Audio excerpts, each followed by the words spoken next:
Alors cette semaine, je vous confie cette question qui me taraude depuis longtemps. Est-ce que je suis effectivement normal? Est-ce que je suis ordinaire? Est-ce que je suis basique? C'est vrai que doucement, insidieusement, la presse, Internet et puis de plus en plus de nos élites transforment le regard que je porte aux choses et aux gens. Et la tendance actuelle, me singularise de plus en plus aux yeux du monde. Je suis quelqu'un d'assez banal et non pas un homme blanc cisgenre, comme les jeunes l'évoquent de plus en plus. Je vous expliquerai ce que c'est dans une autre chronique. Je n'utilise pas l'écriture inclusive et lorsque je convoque les droits de l'homme, le H est majuscule pour intégrer hommes et femmes. Et je ne parle pas du droit des humains, comme le journal Ouest France qui en faisait sa une il y a une semaine. Je crois de mon côté que l'enracinement profond qui est le mien m'impose de ne pas céder à tous ces miroirs de la modernité pour éviter le plus grand nombre à baser ses certitudes et ses analyses sur 2000 ans. Pour inciter, le plus grand nombre... à baser ses analyses sur 2000 ans d'histoire plutôt que sur le dernier buzz de Cyril Hanouna sur C8 ou l'émission de Léa Salamé de samedi dernier sur France 2. J'assume donc le passé complexe de mon pays, la France, mes racines, notamment libanaises, dont je suis très fier. Je considère que ce qui vaut pour le bien commun est supérieur à mes émotions et mes préoccupations immédiates. Je suis donc en dehors des clous médiatiques puisqu'à la lecture de la plupart des journaux, au visionnage de la dernière vidéo virale, cette norme n'est plus l'évidence.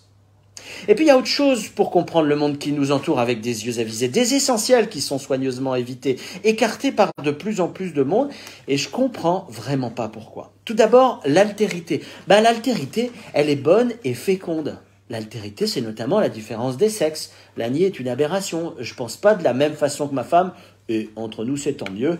Pardon, ma chérie. L'égalité des sexes n'a jamais été l'unicité de la manière de vivre le quotidien. Mieux, l'altérité, c'est également comprendre qu'un Breton est différent d'un Gascon, qu'un Vendéen ne s'exprime pas comme un Normand. Et puis plus largement, que les Américains n'ont pas la même perception d'un événement qu'un Français ou qu'un Chinois. Et je parle pas de conflit, mais de mentalité profonde, d'orientation séculaire. J'en veux d'ailleurs au passage, cette petite parenthèse au cinéma dont je suis féru, de ratiboiser tout ça au profit de quelques traits marqués de super-héros lénifiants. Et nos enfants adorent. Mais qui le dit tout cela? Qui le comprend dans les médias et l'appuie pour expliquer le monde qui nous entoure? Ah oui, autre chose, j'en profite quand je m'énerve. La connaissance de l'homme et de son fonctionnement n'a pas commencé avec les Lumières et trouvé son paroxysme à la Révolution. Je sais bien que ça gêne, mais le christianisme a permis l'émancipation de l'homme et développé son intérêt pour le bien commun et pour l'attention à l'autre. Et si les moins cultivés d'entre vous me ressortent encore l'Inquisition et autres croisades, je les laisse à leur contradiction de collégiens confère à la première partie de notre échange. Ils pourront trouver un public sur le service du même nom.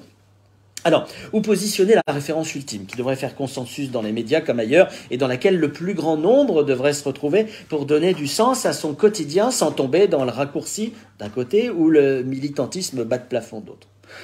À ce stade, j'ai bien une idée, vous avez qu'à écouter RCF, mais vous allez me trouver un peu obsessionnel. Allez, à la semaine prochaine.